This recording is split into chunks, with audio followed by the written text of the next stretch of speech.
Pourquoi il ne va pas celui-là? Monsieur le vice-premier ministre, Madame et Messieurs les ambassadeurs, Messieurs les échevins, Messieurs les conseillers, Mesdames, Messieurs, chers amis. L'Horeca, ce ne sont pas seulement les hôtels, les restaurants et les cafés. L'Horeca, ce sont aussi les maisons de repos, les hôpitaux, les avions, les écoles, les bateaux, les trains, tous les endroits où l'on se repose, où l'on se restaure. C'est dans les établissements que l'on fête les événements joyeux et tristes de la vie. Les repas que nous préparons pour les enfants, les malades, les voyageurs, les jeunes, les moins jeunes, font aussi notre fierté. Nos établissements portent les couleurs de notre pays à l'étranger et nous en sommes fiers. Nous préparons des millions de repas chaque jour pour répondre aux exigences des coûts d'hygiène et de confort. Nous devons toujours investir davantage dans la qualité, dans le renouvellement technologique. Les augmentations du coût des matières premières et de l'énergie sont des défis quotidiens. La formation du personnel et l'épanouissement de celui-ci demandent des remises en question permanentes. Mais tout ceci n'est possible que si le secteur offre une rentabilité. Il est indispensable de faire comprendre ces soucis à nos dirigeants politiques.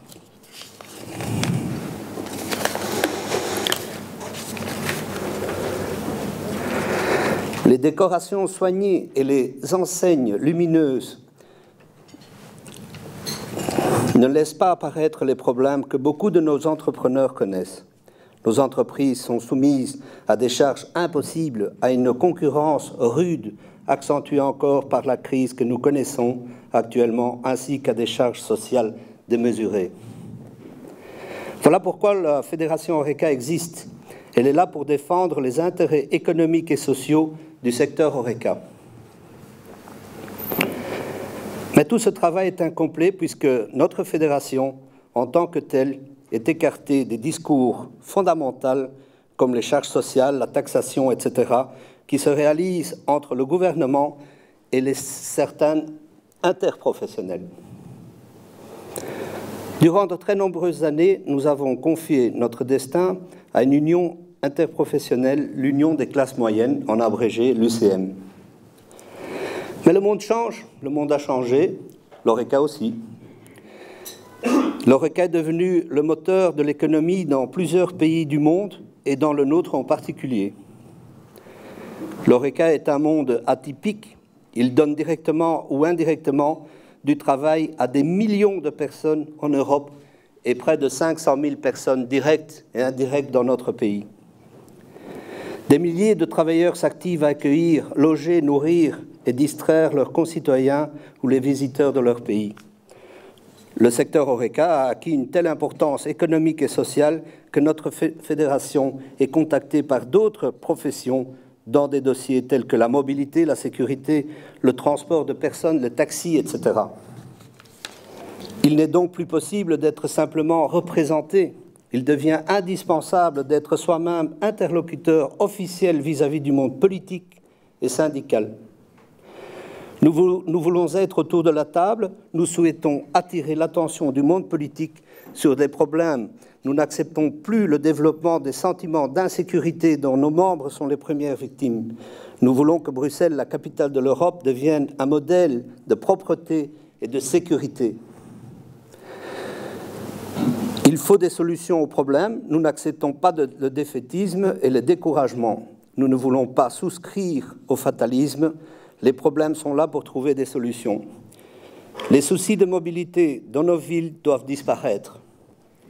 Nous souhaitons être des interlocuteurs utiles et constructifs pour la capitale de l'Europe et pour l'ensemble du pays. Nous ne voulons plus de cette misère présente dans nos rues. C'est pourquoi nous avons décidé de créer notre interprofessionnel sous la forme de l'Union professionnelle de l'hospitality, du tourisme et du commerce. Une union de toutes les forces vives de Bruxelles et du pays. Aujourd'hui est un grand jour pour le premier secteur économique de Bruxelles, mais aussi pour tous les autres secteurs. Et nous devons remercier tous ceux qui sont ici présents, parce que vous serez les prochains membres de cette union.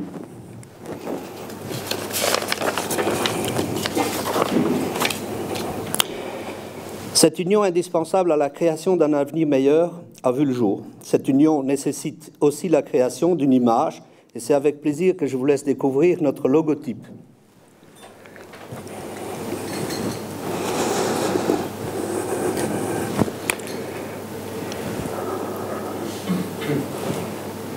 Vous comprendrez qu'il est par la main le symbole de l'union, du travail et de la force. Par les étoiles et le mouvement de celle-ci, il représente le lancement et le soutien des 3 éléments, hospitality, tourisme et commerce.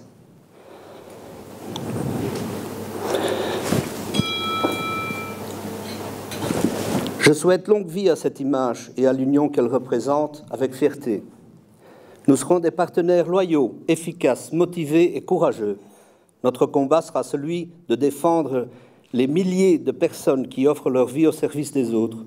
La Fédération Horeca Bruxelles mettra à la disposition de tous les autres secteurs les outils qu'elle a développés au fil des temps. Quand nous avons reçu la baisse de TVA de 21 à 6%, nous la demandons à 6%. Certains voulaient nous la donner, d'autres pas. C'est dommage. Il fallait des outils pour faire face, évidemment, à nos engagements. L'emploi. Nous avons immédiatement créé cet outil. Il s'appelle Job Horeca. Job Horeca, ce sont tous les demandeurs d'emploi qui peuvent s'inscrire et ainsi faciliter la vie à nos entrepreneurs pour sélectionner des gens dont leurs entreprises ont besoin. Mais avant cela, ces personnes doivent passer par nos centres de formation, acquérir ce professionnalisme, et c'est ce que nous avons fait, sans l'aide de personne. Beaucoup ont dépensé énormément de millions pour pouvoir faire ce que nous avons fait tout seuls, et ça marche. 75% de tous les travailleurs, de tous les demandeurs d'emploi qui sont passés par le centre de formation Bipro ont trouvé un emploi dans l'Horeca. Nous avons également donc mis en place une télévision, Horeca TV. La première émission qu'elle a fait vraiment, où il y a eu un audimat, c'était quand M. Renders a pris la parole sur la baisse de TVA. 70 000 personnes ont vu notre télévision. C'est incroyable, tellement c'est élevé. Cette télévision, aujourd'hui, a pris évidemment des ampleurs et est efficace et peut donc transmettre à tous les moyens de communication dont nous disposons, Facebook, Twitter, et également le net, YouTube, etc. Tous ces outils vont être mis à la disposition de chaque secteur, des autres secteurs, pour pouvoir communiquer mieux, pour pouvoir donner également la possibilité au monde politique de s'informer et de prendre des décisions en connaissance de cause. Je souhaite en tout cas une longue vie à cette union, qu'elle soit prospère, et que nous puissions tous ensemble augmenter la qualité de vie de notre pays. C'est notre souhait. Je vous remercie.